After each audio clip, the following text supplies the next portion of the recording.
My name is Shelley Gustafson, and I am so happy to invite you to the March 2023 U of M Com Forum expert panel. So you want to be a communicator, now what? We're really excited to be bringing you this programming, and we have a great lineup of panelists, and we're excited to get started. So just very briefly, I wanted to give a little bit of background about what the Communicators Forum is. I am actually one of the co-chairs of the program committee. So that is one of the things that we do throughout the year, is we provide programs and other fun items for our members. It's existed since 1986, and we currently have around 230 members. And we get to come together, network, share knowledge, build our strengths in areas that we're interested in. We have awards that we provide to each other, and we do provide both a student membership as well as an annual membership. So our programs do have small fees associated with them, but if you're a member, you get to attend for free. So we will continue on to our co-sponsors for today's event. We're really excited to be doing this event with CLA Career Services, and they do have a number of career service options, including newsletters and also career coaches that you can stop by and chat with as you hear about all these wonderful opportunities in communications and what might be of interest to you as you continue your career journey and your educational journey. Additionally, we're really excited that the Ad Club is co-sponsoring this event with us, and they're a student organization that's dedicated to educating students about advertising, marketing, and communications industries. And they've recommended following their Facebook or Instagram. And I can say I briefly went on their Instagram, and it made me want to be a student again because they're doing some very cool things. And now I'm actually going to hand it over to Caleb Williams in the College of Liberal Arts, who's going to kind of kick off our panelist discussion. Thanks, Shelley. Hi, everybody. As you mentioned, my name is Caleb, and I am the newish, I guess, but the Assistant Director of Communications in CLA for incoming students and all undergrads. A little overview about CLA is it's the biggest college at the U of M. We get the most transfers, and the kind of beautiful thing about CLA is no matter the specific track that you go on, you still get education from all around through that specific lens. And that is just something I know personally. I went to Augsburg University. When I went, it was college at the time, graduated in 2013. Augsburg itself is a liberal arts college. And one of the beautiful things about it really was, while I majored in communications and philosophy, I was taking other classes around that were kind of supplementing these two degrees that I was earning that make it holistic. So you aren't so comms focused, you aren't so philosophy focused, you can kind of think outside the box within those perspective mediums, if that makes sense. So just kind of going a little bit through myself, my background. At Augsburg, you had to emphasize in something within your major. So I chose advertising for communications and etymology for philosophy. If you don't know what that is, that's pretty much just the study of language and words and where they come from and how they work and how they integrate and things like that. During my time at Augsburg, I played football for 4 years, but I also worked in the sports information office, was an intramural sports coordinator, worked for the Pan-African Student Union, and that's when I also started bartending. And that's kind of where I fell into, I guess, the overarching career of communications. One of the kind of things you'll see myself personally and everybody else is that communications, the really great thing about it is that it is so broad that every job, every industry needs it in some form or fashion. So, bartending, the versatility of communication that you kind of have to have with customers. Specifically, I worked for this organization called Live Nation. So I was doing a lot of traveling, working in a lot of music events and festivals and things like that. So just knowing how to talk to certain crowds and integrate with certain crowds is, again, a skill of communication. Once I got done with Augsburg in college, I decided to move to Portland pretty much on a whim. I didn't really have a plan or anything in mind. I ended up selling cars for a month, but out of selling cars for that month, I got a a freelance job working at Nike headquarters. And I worked there for about 4 or 5 months, 6 months, but a lot of experience was had throughout there. I was part of a creative development team, pretty much, a junior creative, and I worked on big events, a lot of pitching ideas, and some production. So that's kind of where I got into production and copywriting and kind of merging those two. From there, I got into event production for art galleries in the Pacific Northwest, kind of going through that area. So it was like Seattle, Portland, predominantly, a little bit in San Francisco too, but kind of always in the production realm, but facilitating the communications as well, if this is making sense. And then from there, I jumped to art director and producer for a creative nonprofit in Minneapolis. Again, very comms focused in the sense that, you know, production, you are merging the creative and the operational side with things. So there's a lot of literal communication happening as far as, you know, organizational and operational on top of the literal communication of talking and getting it to the people, knowing how to communicate, knowing how to communicate with certain individuals or certain groups, certain, you know, invested parties, all those type of things. In my non-working time, like in my spare time, I'm a freelance writer and producer for Art Dose magazine, which is our art magazine, and I coach high school football in St. Paul. And you know, I do some short story writing, creative writing, and I say all that to say it all kind of ties into the, again, overarching idea of communications and just how it's always been prevalent in my life, on top of the usage of words with the etymology, and again, just kind of like merging those two. So communications is a great thing to know how to do. It's even better to have the education and the training to know how to facilitate and do the organization of communications, because again, a lot of industries use it, and when we go through the rest of this, you'll kind of see the versatility of it all. And from here, actually, I will transfer it to, I believe the next person is Rhonda, to give a little background about themselves. Hello, everyone. I'm Rhonda Zern. I'm currently the Director of Communications and Marketing in the College of Science and Engineering here at the university. And we are the second largest college, and we have about 8,000 undergrad and grad students, about 450 faculty, and about 1,000 staff. So we're quite large as well. So I started my education in communications. I received a Bachelor of Science degree in mass communications with a concentration in print and broadcast journalism. So I wanted to be a reporter. Caleb, just for fun's sake, I was also a bartender. After my junior year of college, I was a bartender. So maybe that's a common thing that maybe we have in communication. Yes. You learn a lot about communications bartending. Mm-hmm. I was also the editor of my college newspaper, both my junior and senior year as well. Right after I graduated, I'm a first generation college student as well. So it was something kind of new for my family. I had an internship. It was actually a paid internship at the Fargo Forum newspaper as a general assignment reporter. So that's where I kind of learned the cadence of being a reporter. And then I was a reporter copy editor at the Fergus Falls Daily Journal. It was a great experience to learn deadlines. The Fargo Forum was a morning newspaper and we were an afternoon newspaper. So a lot of times we would cover things in the morning meetings, and we went to print at exactly noon that day. There was no 12:01 or 12:02.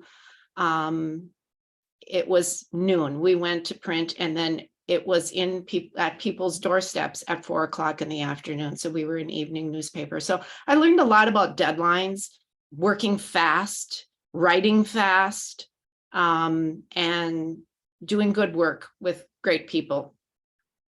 After that, I was kind of looking for maybe something that was more in the PR realm. And I also wanted to move here to the Twin Cities and got a job with the Minnesota State University Student Association. I was a full-time staff member, worked a lot with students. It was an advocacy group that was part of the state university system. And so that was really exciting. Did a lot of event planning and writing, and we had a publication that went to all the state universities. And then met a lot of people and went to work specifically at Metropolitan State University in St. Paul, at their St. Paul office.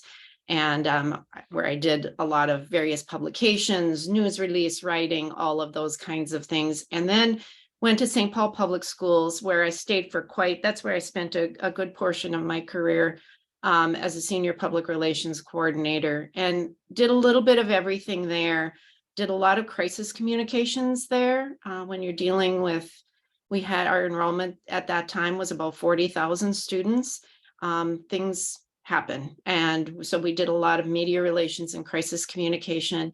And also in my realm was a lot of the enrollment management and helping with a lot of the communications around that, and a lot around standardized testing. Did a little bit of everything there and learned a lot. And then saw this job here at the University of Minnesota. And I've been here now for quite a few years. And in my current role, I'm a member of the Dean Senior Leadership Team. I manage a small team, and we do a little bit of everything for our college, as some of my colleagues are well aware. We do all of the communications, public relations, media relations, work with our colleagues in university relations, social media, video production, marketing, branding, event promotion, internal communications, just pretty much everything kind of in that broad basket there. Preparing for this workshop, I really thought a lot about my college experience and how things have changed. And I will say just about everything has changed. And I think the thing that has kind of helped me propel to the next level of these jobs, these were all kind of jobs that had progressively more leadership and responsibilities, was that I was always willing to adapt, learn, try new things, learn new skills. And that is still what I'm doing in my current job. Even though I've been in this job for several years, I'm still learning every single day. But I think the thing that really has remained the same is the writing. A good writer is a good writer. And when I hire my staff, I'm always looking for somebody who's a really good writer. You can learn a lot of other things, and other things will change, but a good writer, even with ChatGPT, you still have to look at that and maybe rewrite. And the storytelling is probably my favorite part of my job, talking about all of the great things that our people are doing and how they're changing the world. So that's kind of my favorite part. And I think that's one thing that good, strong writing will take you a really long way. Excellent, excellent. Thank you, Rhonda. Next, we have Bao. Hi, Bao I'm here. I am a native of the Twin Cities, studied journalism at the U of M. And, I kind of knew after an internship, actually through the School of Journalism at the St. Paul Pioneer Press, that I wanted to start writing about food. I had a chance to work with the restaurant critic at the time, and it's like, wow, like someone can pay you to write about food. Like, how do I do this? But I kind of quickly learned that, with some of the goals I had for myself, at the time was to, write for a national newspaper. And so so I was looking at, writing for the New York Times or the Wall Street Journal. And what I quickly learned, similar to just what Rhonda said, is like being a good reporter and a writer is kind of the first thing that a lot of editors at these papers look for. There's a lot of emphasis on specializing in a topic area. And at that time, I knew I wanted to be focused on food, but I was really dedicated to becoming a strong reporter and, writer first and foremost. So I put in, I did a bunch of internships. My first job, I was lucky to land at the St. Paul Pioneer Press. I was covering education. I was going to school board meetings in the suburbs.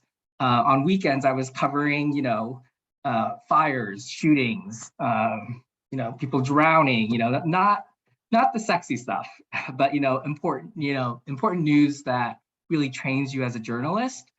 So I did that for 2.5 years, and then put my notice in at the Pioneer Press, moved to New York City, and this is 2008 when we all know what happened to the economy later that year. So I enrolled in culinary school, because I didn't have a job in journalism. I didn't have really any kind of connections, and I was kind of at this spot in my career where I was too experienced to be eligible for entry-level jobs, but not experienced enough to jump into one of the big, legacy publications. So I said, I'll go to culinary school, which was a great experience. I learned a lot about food. I started freelancing, started blogging for a woman that had one of the first big food blogs at the time. And then, economy was still bad in 2009 when I finished culinary school. And so I enrolled in grad school at Columbia, tried to buy myself a little bit of time, and that actually opened a door for me to intern at the New York Times on the Metro desk. So again, it wasn't exactly food, but I said, hey, I can get my foot in the door, I'll work my ass off, and we'll see what happens. So I tried, again, I was back to beat reporting, knocking on doors in the Bronx, Staten Island, Brooklyn, all over New York for all these stories that editors would send me on. And eventually I met David Carr, who went to the University of Minnesota. And I know he had this Minnesota connection. He was the media columnist at the time. And I just hit him up to, grab a coffee, chat. And he introduced me to the restaurant critic of the New York Times. And, I came up with some story ideas, really came prepared for that meeting. And that opened up another door. And that, and ever since then, I had a column that ran for a few years. And then that, when that ended, I kind of freelanced, and then went to work on staff at Time Out New York, a local magazine there, Bon Appetit. And then there's a food website, Eater New York. And then I just moved to Houston about 8 months ago to be a restaurant columnist here. So lots of twists and turns, but it's always been really kind of focused on, the two things I'm very passionate about, which are, writing / journalism and food. So I think they'll be sharing our LinkedIn profiles later, but feel free to hit me up if you have any questions. Excellent. Thank you, Bao. Next on deck, we have Brad Roberty.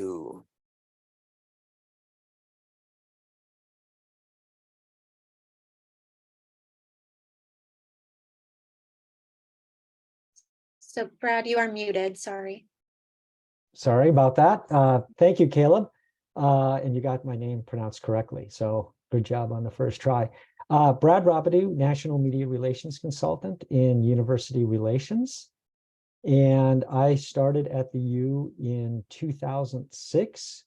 2016, and as the first National Media Relations Consultant. And my path to communications is a little bit different. I don't have a journalism background. My first professional experience was working in Washington, D.C. on Capitol Hill for a United States Senator from Connecticut. I worked for the senator for over a decade in Washington. And after I graduated from school, then moved closer to home. I'm from the Fargo area. Didn't make it all the way back to Fargo, but made it to the Twin Cities. Worked for a member of Congress here in St. Paul. And then in 2003, I made the leap from sort of public affairs, government, political life into the world of media and public relations. And I started at a very small public relations firm in St. Paul, largely self-taught the practice of media and public relations, but had some great, a great boss and some mentors along the way. And certainly started at a time when didn't have as much technology as we do today. I still remember we would fax our news releases, or when we would get client news clips, they would actually come in a big brown paper bag of literally clipped clippings from the newspaper. There was no service that would provide us electronic copies. So every week or so, we'd get a giant envelope, dump it out, and there was all of our clients' media mentions. During that time at that public relations firm, I worked for a couple nonprofits and a for-profit. So got some really interesting experience working, with organizations with two very different and distinct public relations goals for a nonprofit and a for-profit. After I left that firm, I went to American Public Media, which is the owner and operator of Minnesota Public Radio and the producer and distributor of national public radio programs. So probably familiar with Marketplace, The Splendid Table. At the time, it was called Speaking of Faith. It's on Being now. But that was an interesting role because I managed media relations for the company and sort of trying to pitch other media stories about what a media organization was doing was somewhat challenging. But the cool thing is I got to work with all of the national programs and really got a sense of how they actually produced a public radio show and gave me some insights in what goes into the production and the distribution of stories and programming. From there, I went to an employee wellness company where they provided employee-based health and wellness programs. So they would run, for instance, a fitness center at corporations. Did some more marketing communications there. And then from there, I went to an international nonprofit based in St. Paul, the Center for Victims of Torture, that has been around since 1985. And I did all of their media relations for both the national program and their international programs that they served. And then I went back to the agency world and worked again with some nonprofit and some for-profit clients.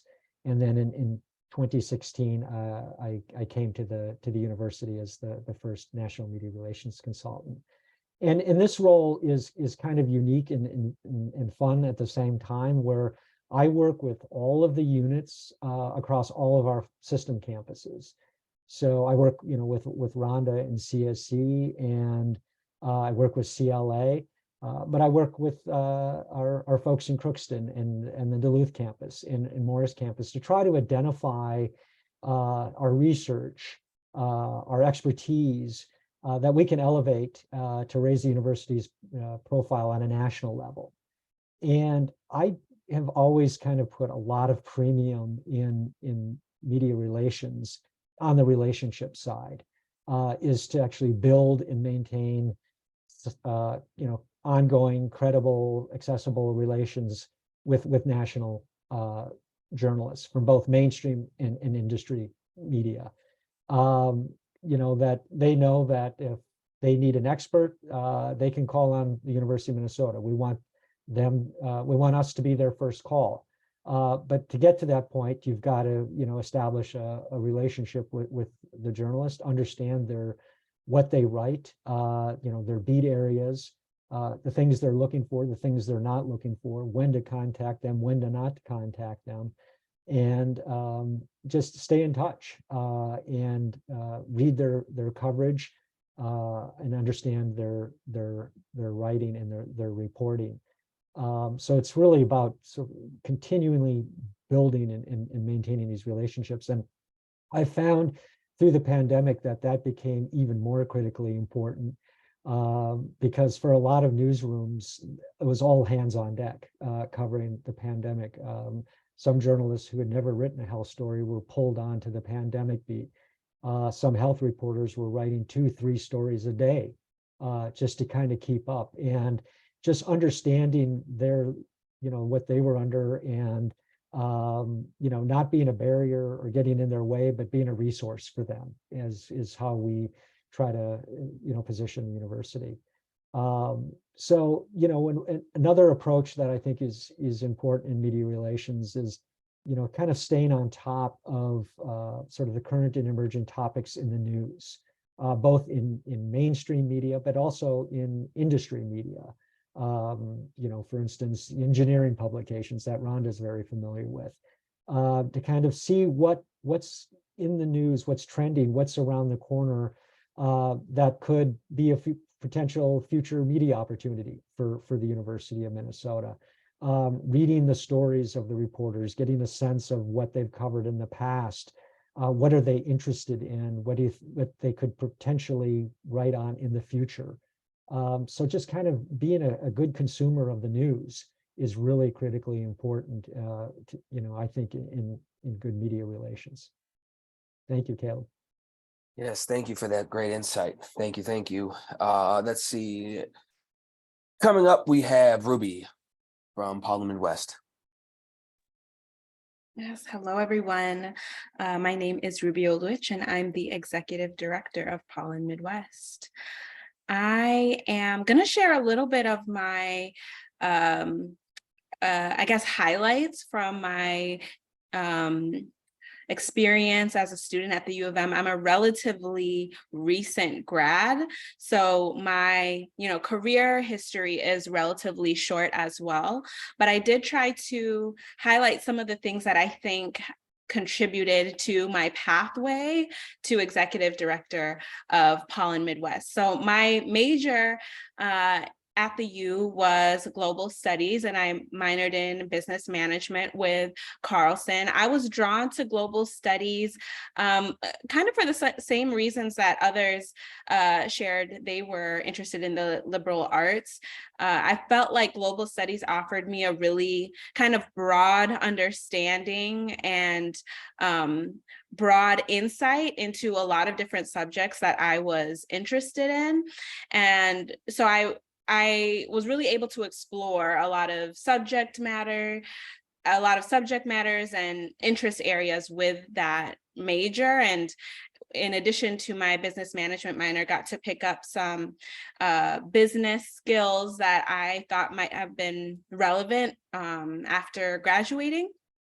So I majored in global studies. I minored in business management. I was an honors graduate, so I wanted to shout out any honors students who might be in the call. Lived in Middlebrook for 2 years in honors housing. And then I held a few student leadership positions as well. I was president of the Student Unions and Activities Board of Governors. I was an Aurora Center direct service advocate. And these experiences, I think, shaped my journey in a few ways. One is that particularly in at my time with the Aurora Center, I really began to become interested in gender justice and issues, some social justice issues related to women and girls and violence prevention at large, which dovetailed into some of the internship experiences and postgraduate experiences that I pursued afterwards. So you'll see the internships I have listed here are the Women's Foundation of Minnesota. I interned at the Women's Foundation, I believe it was my junior year of my time at the U. And through my internship with the Women's Foundation, I learned a lot about philanthropy, nonprofits, gender and racial justice, and a little bit of communications. My exposure and experience into the world of media and communications really started with my time at Brunswick Group, which was a company in New York City. So I took a summer internship in New York City at Brunswick Group, which is a financial communications firm and a crisis communications firm. So that's when I really started to think about communications and media as a potential career path for me. I also spent some time in a neuroscience research lab, which really has nothing to do anymore with what I did after graduating, but I thought it would be good to highlight because it does kind of demonstrate the journey I went through in school, trying to find out what I wanted to do professionally, I actually started at the U as a neuroscience major for 3 years. And so the neuroscience internship, the internship at the research lab was obviously aligned with trying to figure out if I really wanted to be a researcher. Obviously, the answer was no. I did not feel like that was the path I wanted to take. So although it didn't end up fitting into my communications career, I always think it's helpful to talk about, just as we've heard from a few of the other panelists, sometimes the winding road or the circuitous path you might take to learning what it is you want to do. Some other experiences that I have called out here that were impactful from my time as a student at the U of M or my study abroad internships. I studied abroad in both Turkey and South Africa, and my study abroad experiences were far and away some of the best times I had as a student, and some of my most significant learning and educational experiences as well. So I always love to highlight my study abroad experiences when talking about my journey. I want to transition now to talking about pollen and what it is I do now. I have a few slides here to walk through my work at Pollen, because I always say it's much easier for me to show you than tell you what I do at Pollen. We do so many different things as an organization, but we define ourselves as a media arts nonprofit that uses narrative storytelling to foster empathy, encourage connection across difference, inspire meaningful action to change our collective story for the better. So I think Stina has posted in the chat some links that will help you kind of see what we do, that can tap you into what we do. And I highly recommend you taking a look at some of these links or joining our newsletter. I specifically want to call out our opportunity board, because I know there are students on this call. I know that as a student, you're always kind of looking for internship, volunteer, job opportunities, and the Pollen Opportunity Board is a fantastic place to look for those things. So I will move on to the next slide and just kind of give you a picture of some of the storytelling, narrative storytelling that we do at Pollen. Pollen's programs are focused around our feature story. So what you're seeing on this slide is just some screenshots, some screen grabs of images from our published feature stories that feature community leaders, community organizations, community issues around a variety of things, public safety, policing, gender violence, housing, the whole gamut. We're really kind of issue agnostic. We cover a bunch of different issues, but really center on narrative storytelling that does inspire meaningful action around changing our collective story for the better. So you'll see that. And then I mentioned the Pollen Opportunity Board as another program of ours. So really a chance to find positions, find volunteer opportunities, find jobs that might connect to the stories that you've read or the change that you want to make in the world. Having a place, having an opportunity board where you can actually find the positions and find the opportunities, find the networks for you to activate that change. And then the last program of ours is Pollen Studio. And I actually started at Pollen in 2020 as the Pollen Studio manager. And as Pollen Studio manager, what I was doing was managing our creative agency. So we have a creative agency where other mission-driven organizations, other nonprofits hire us for our design and storytelling services. And so my first 3 years at Pollen were spent as Pollen Studio manager, managing the client relationships, the project management of all of the work coming through that creative agency. And then I moved into a few other positions before finally starting as executive director in January of this year. So I'm just now coming to my first 100 days as executive director.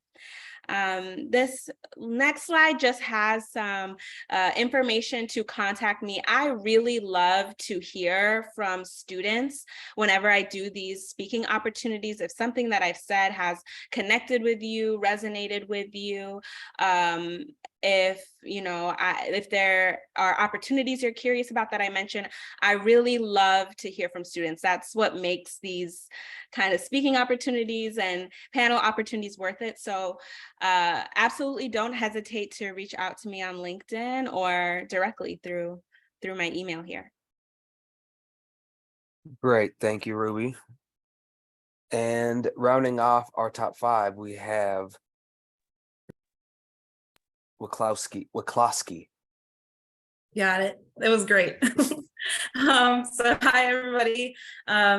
Excited to hear from your questions when we get into those in a little bit. My name is Andrea. I'm the Assistant Director of Public Relations here at the University of Minnesota. I actually work with Brad.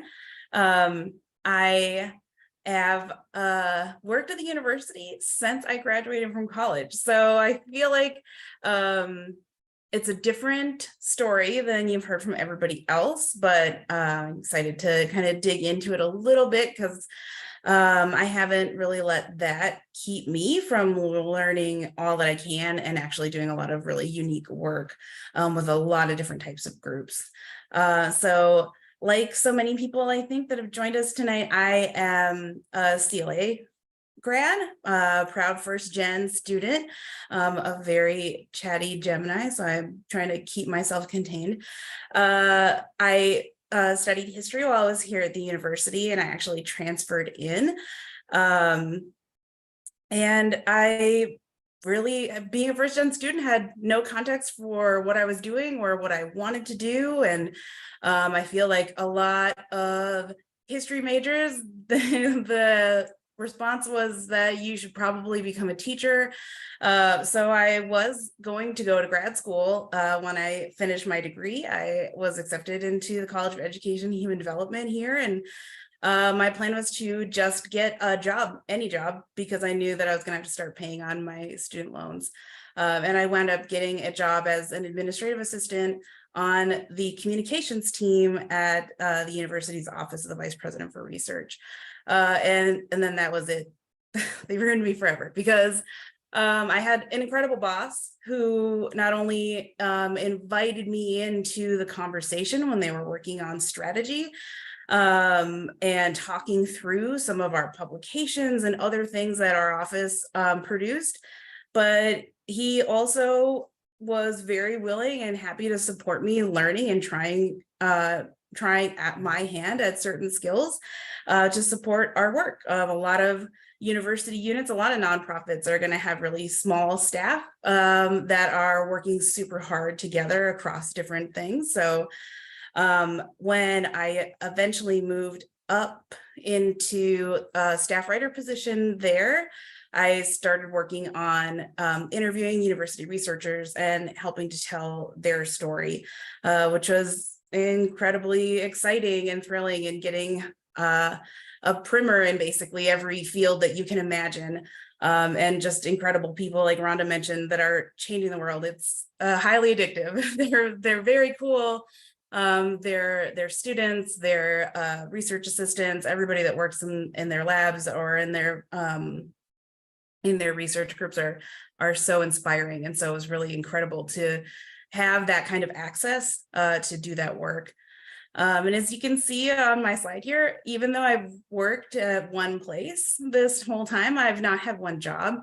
I've really I stole from a friend who likes to describe it as all the words and all of the visuals. So throughout, especially my years when I was at OVPR, when they were so welcoming of me exploring and learning new things, I also worked in graphic design.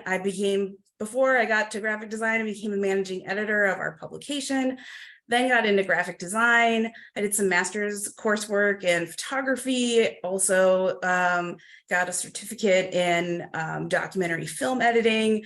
I taught myself how to build websites. I was just hungry to learn as much as humanly possible in a job and the jobs that I never really imagined myself doing.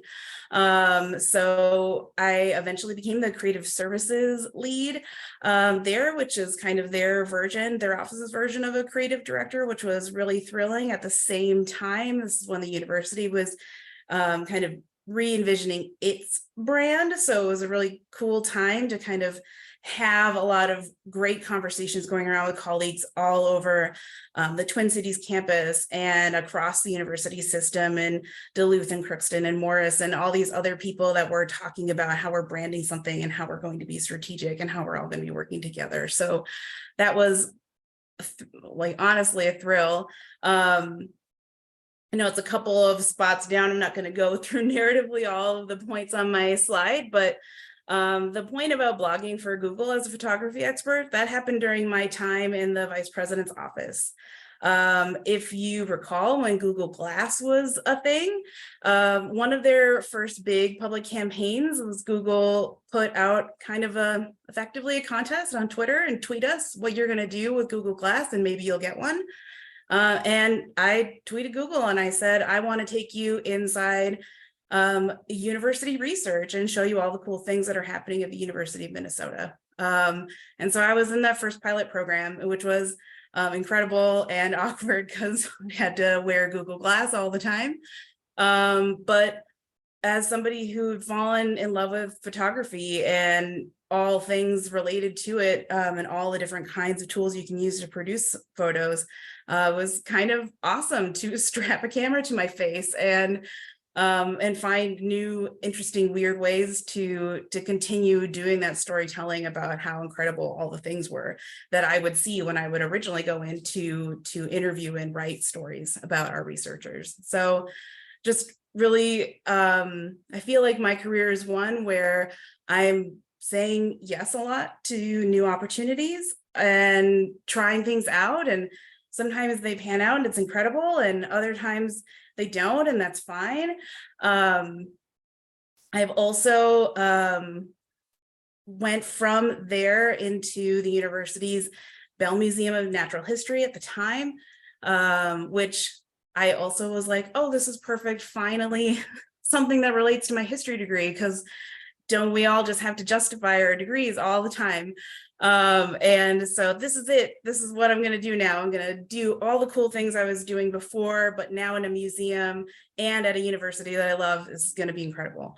And it truly was. I joined that museum right before they were about to build and open a brand new facility. So again, I'm truly just a goblin for seeing things that are really cool.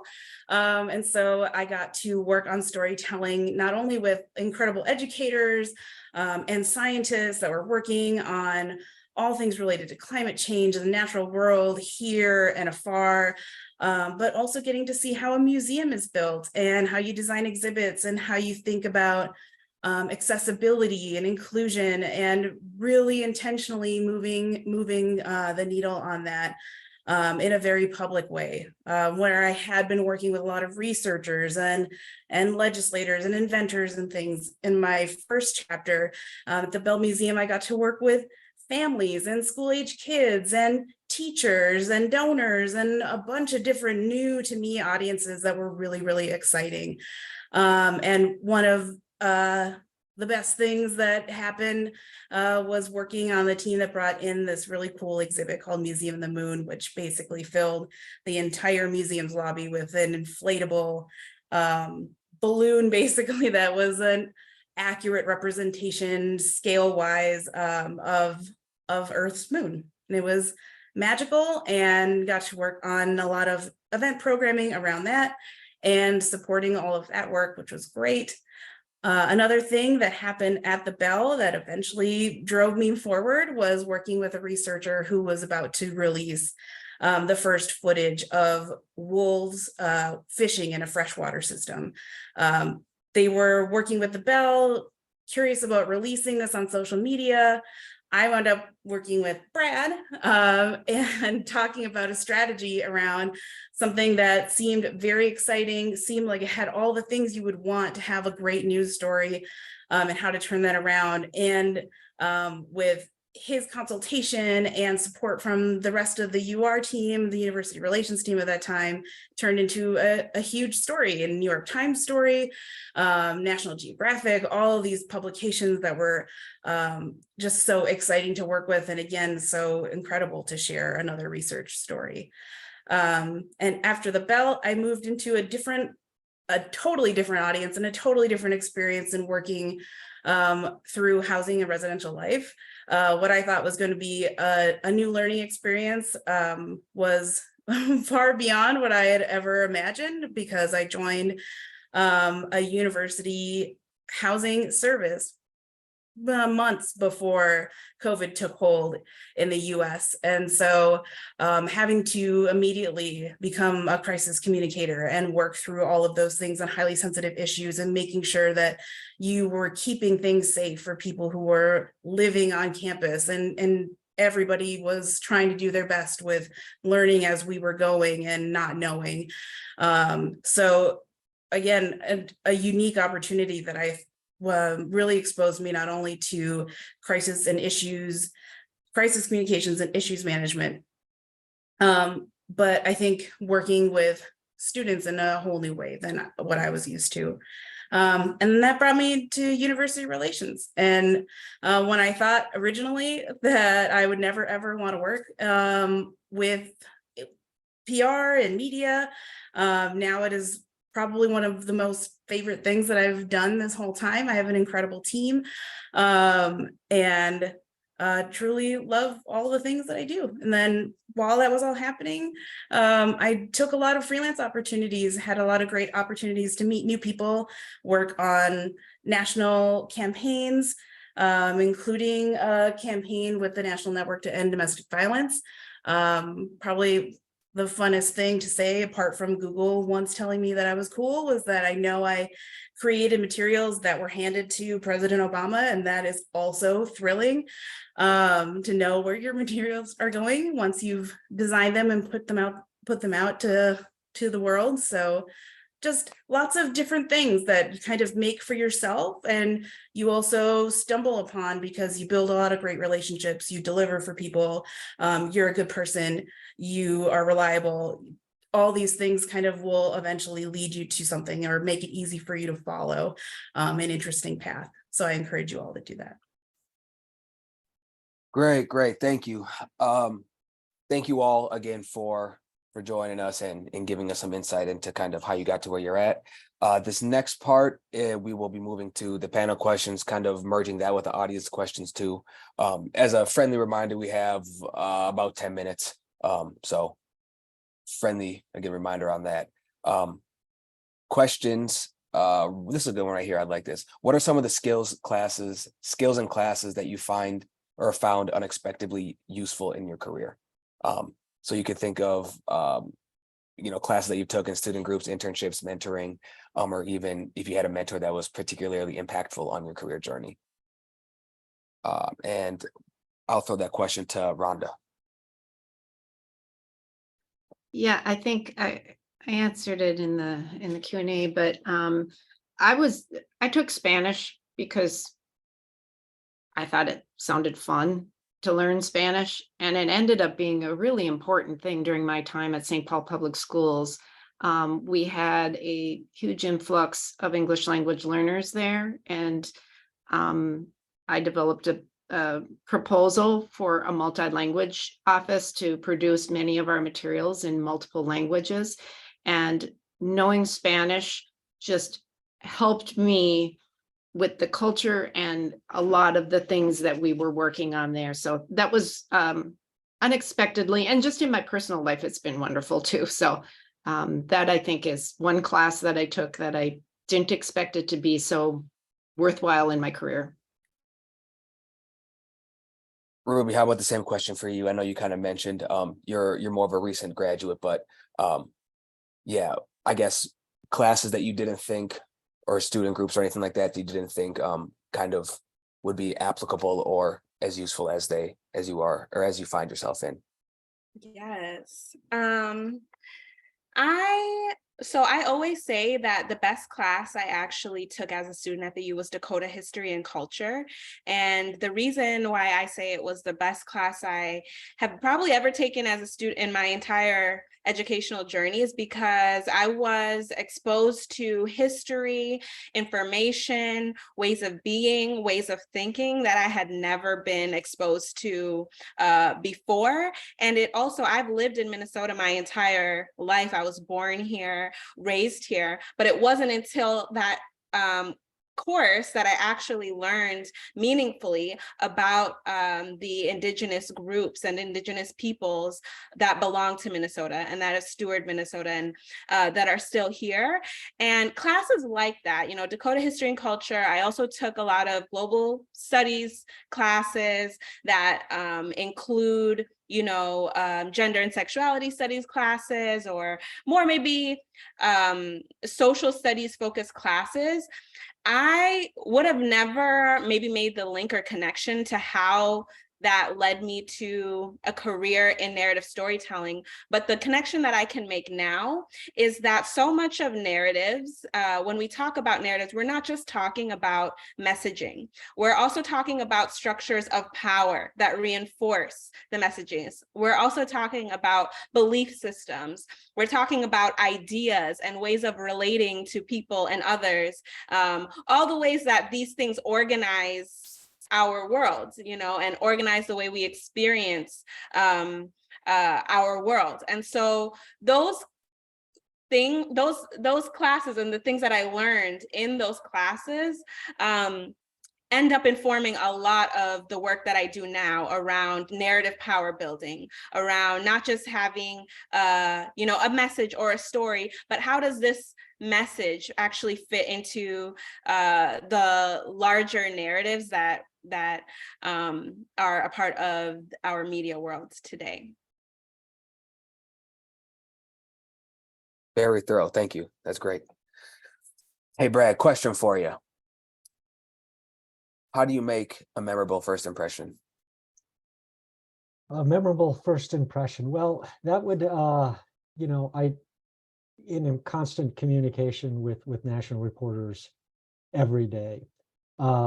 And I think in my communication and my first impression is knowing exactly what, you know, what they write about, what their interests are, and making sure that I'm connecting them with resources that are going to be helpful to them.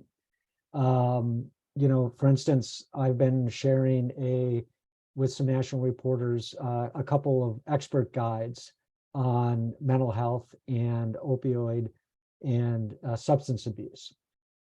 These are groups of faculty experts that are listed in these guides who have expertise in those matters. So by doing my homework, I look and find out who's been covering these issues on mental health or addiction.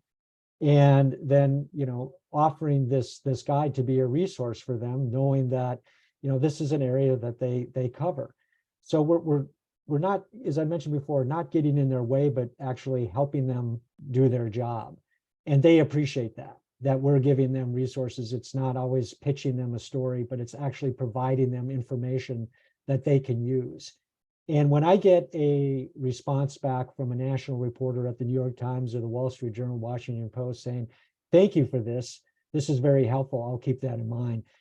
To me, that is a very memorable first impression, because I know what the information I provided them, you know, to reporters who get, and Bao probably can speak to this. He probably gets, you know, thousands of emails a day from people in restaurants and things like that, trying to get him to write about it. But when a reporter actually receives it and responds that, yeah, thank you for this. This could be useful to me as I report on this topic. that to me shows that we've made a very memorable impression. But that's when it gets back to doing your homework, knowing what these reporters cover, what their interests are, stories, how they approach those stories. So you're connecting them with the resources that that can be useful to them. Mm-hmm. Great, thank you. I know some of you mentioned that you were first generation students. To those that were, how did you overcome challenges with finding opportunities for yourselves without the guidance of your family? And what was your approach that led you to finding those opportunities? Was that those opportunities meaning internships, jobs, student organizations, things of the like?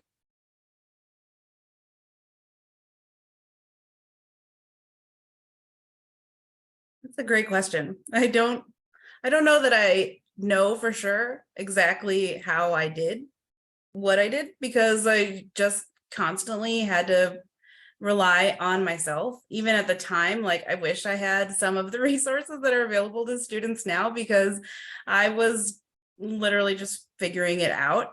But I feel like having that openness and that willingness to push yourself, or to try something new, or to follow a different path. I mean, you've got and to not pigeonhole yourself.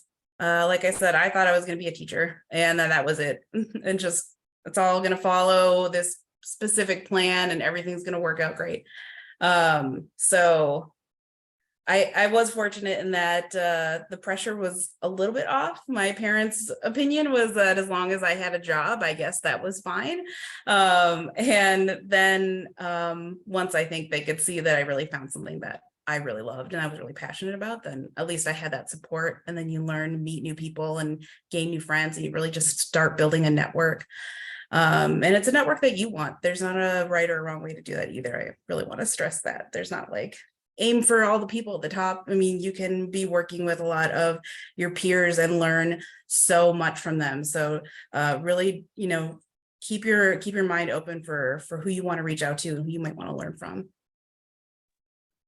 I would agree that networking is just key. And don't forget that your professors really want you to succeed, and they have a lot of connections often. That's where I got my internship at the forum, is because my professors knew people there and they knew I was looking for more experience, and they helped me get my foot in the door. I still had to go there and interview and compete against other people, but I was able to get my foot in the door, and I think that's important. And I would say maintaining that networking, every job leads to the next job because somebody knows somebody. Yes, thank you. Thank you all. Great advice. I appreciate that. This is getting to the end of our session here. And Shelley, did you want to go with the wrap up from here? Sounds great. Thank you for all the great questions and the great answers. So I will just very quickly say that, if this program interested you and you're interested in more, we obviously invite you to join us in the Communicators Forum. So we did put that link up earlier, and we will share these slides with you. The next event for those who are in the forum will be in May, and it will be diversity and inclusion focused. I believe they're working with the Women's Center on it, in fact. Sorry about him. And then I also did just want to give a quick shout out that we have picked a date for the Communicators Forum annual conference. So this is a big event that we do every year. Lots of folks come and chat and share their experiences, and it will be June 7th this year. And I found out earlier this week that Ruby is going to be keynote. So if you loved Ruby and you want to hear more from Ruby, definitely look into that. You do have to be a member to attend that event though. So just another reason to become a member of our great group. And with that, we just want to thank everybody, thank all of our partners, thank our hosts, thank our panelists, and thank all of our attendees as well. It was really great to have you all here, and we appreciate it. So thank you. Thank you all. Thank you.